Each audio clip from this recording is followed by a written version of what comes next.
അടുത്ത് ഇതെല്ലാം തിരിച്ച് റീഇൻസ്റ്റാൾ ചെയ്യുന്നതിന് മുമ്പ് ഒരു കാര്യം നമുക്ക് ചെയ്യാനുള്ളത്, ഇത് കാലിപ്പർ സിലിണ്ടർ ഉണ്ടോ, ബ്രേക്ക് സിലിണ്ടർ, ഇത് ഒരു യു ക്ലാമ്പ് ഉപയോഗിച്ച് വെച്ചിട്ട് ഇങ്ങനെ വെച്ചിട്ട് ഇതിങ്ങനെ തിരിച്ച് ഇതിനകത്തോട്ട് കയറ്റി വിടണം. മാക്സിമം കയറുന്ന അത്രയും കയറ്റി വിടണം.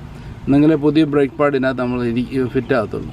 ഇപ്പം ബ്രേക്ക് പാഡ് തേയുന്നതനുസരിച്ച് ഇതിങ്ങനെ സിലിണ്ടർ ഇങ്ങനെ വെളിയിലോട്ട് വരും. ഇത് നമുക്ക് തിരിച്ചകത്ത് കയറ്റി വെക്കണം. കയറ്റി വെച്ചിട്ടെങ്കിലേ പുതിയ ബ്രേക്ക് പാഡിനകത്ത് ഇരിക്കത്തുള്ളൂ. അതിനും ഇത് ചെയ്യുന്നതിന് മുമ്പ് നമുക്ക് ഫ്രണ്ടിൽ ചെന്നിട്ട് വുഡ് തുറന്നിട്ട് റിസർവ് ടാങ്ക് എൻ്റെ ക്യാപ്പ് തുറന്ന് വെക്കണം. അന്നേരം ഇത് തിരിക്കുന്നുണ്ടെങ്കിൽ കുറച്ചുകൂടി ഈസി ആയിട്ട് ഫ്ലൂയിഡ് അതിനകത്തോട്ട് തിരിച്ച് കയറത്തുള്ളൂ.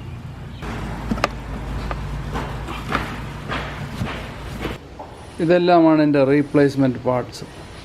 റോട്ടർ, ബ്രേക്ക് പാഡ് കണ്ടോ, ഇന്ത്യൻ മെയ്ഡ് ബ്രേക്ക് പാഡാണ്. ഇതാണ്. എന്നിട്ട് നമ്മളോട് അവർ പറയുന്നത് ജർമ്മനിയിൽ നിന്ന് വരണം എന്നൊക്കെ പറഞ്ഞുകൊണ്ട് ഒത്തിരി മണി ചാർജ് ചെയ്യുന്നു. ഇത് സെൻസറൊന്നും എല്ലാ പ്രാവശ്യവും നമ്മൾ മാറ്റത്തില്ല. അത് ഇപ്പോൾ എൻ്റെ അത് അഴുക്കായി പോയതുകൊണ്ട് ഞാൻ മാറുന്നത്. സെൻസറൊന്നും എപ്പോഴും മാറണ്ട. ഇത് $29, ബ്രേക്ക് പാഡ് $28, റോട്ടർ $35 ഈച്ച്. ഇത്രയും പാർട്സ്. ഈ ബ്രേക്ക് ഇതും കൂടെ ചേഞ്ച് ചെയ്യുന്നതിനാണ് അന്ന് എൻ്റെ കയ്യിൽ നിന്ന് അത്രയും രൂപ അവർ വാങ്ങിച്ചത്. എത്ര രൂപ എന്നൊന്നും എമൗണ്ടൊന്നും ഞാൻ പറയുന്നില്ല. ഇത് മൊത്തം ഒരു 7000 രൂപ, ഇന്ത്യൻ മണി കൂട്ടുകയാണെങ്കിൽ 7000 രൂപയുടെ പാർട്സ് ഉണ്ട്. റോട്ടറും ബ്രേക്ക് പാഡും കൂടെ.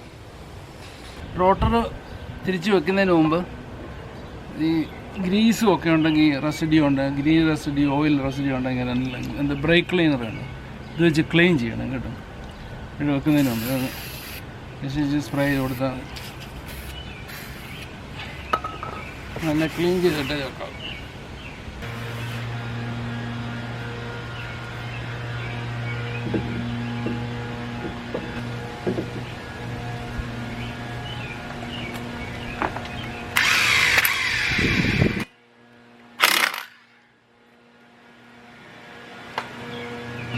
സ്ക്രൂ വെച്ച് റോട്ടർ മൗണ്ട് ചെയ്തു.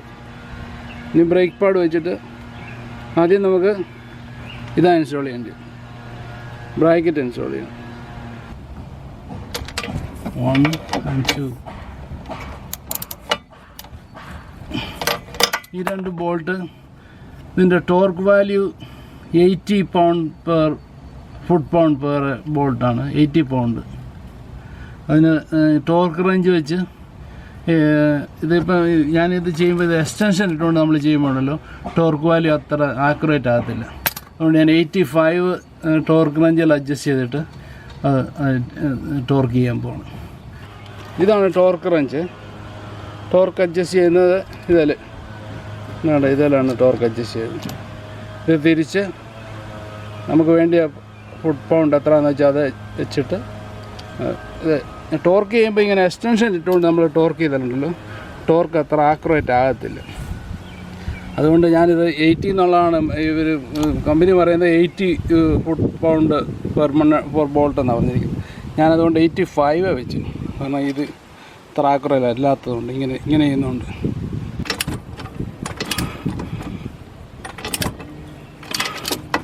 പിന്നെ റീച്ചർ നമ്മൾ ഇനഫ് ടൈറ്റ് ആയി കഴിയുമ്പോൾ see the wrench is clicking. I hope you can see that's the torque. Okay, bracket install ചെയ്തു. ഇനി ബ്രേക്ക് പാഡ് വെച്ചിട്ട് കാലിപ്പർ എടുത്ത് ഇൻസ്റ്റാൾ ചെയ്യണം. ആദ്യം ബ്രേക്ക് പാഡ് എടുത്ത് 2 സൈഡിലും ഇവിടെയും 2 സൈഡിലും വെച്ചിട്ട് കാലിപ്പർ എടുത്ത് വെച്ച് മൗണ്ട് ചെയ്യണം. ഇതായിട്ട് ചെയ്യേണ്ടത് ബ്രേക്ക് സെൻസർ ഇൻസ്റ്റാൾ ചെയ്യണം. ഇത് ഇൻസ്റ്റാൾ ചെയ്യണം. അത് ചെയ്യണമെങ്കിൽ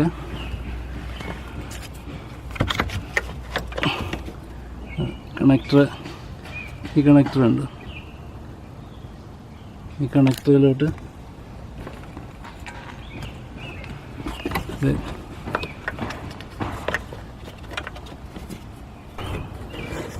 ഈ ബ്ലൂ പ്ലഗ് ഉണ്ട്. അത് അതിൻ്റെ അപ്പുറത്തിരിക്കുന്നതാണ് ഇത് ബ്രേക്ക് സെൻസറിൻ്റെ. ഇത് ABSൻ്റെ ഈ ബ്ലൂ, അതും നമ്മുടെ കാലിപ്പറേ വരുന്നുണ്ട്. ABS ബ്രേക്കിൻ്റെ അത്.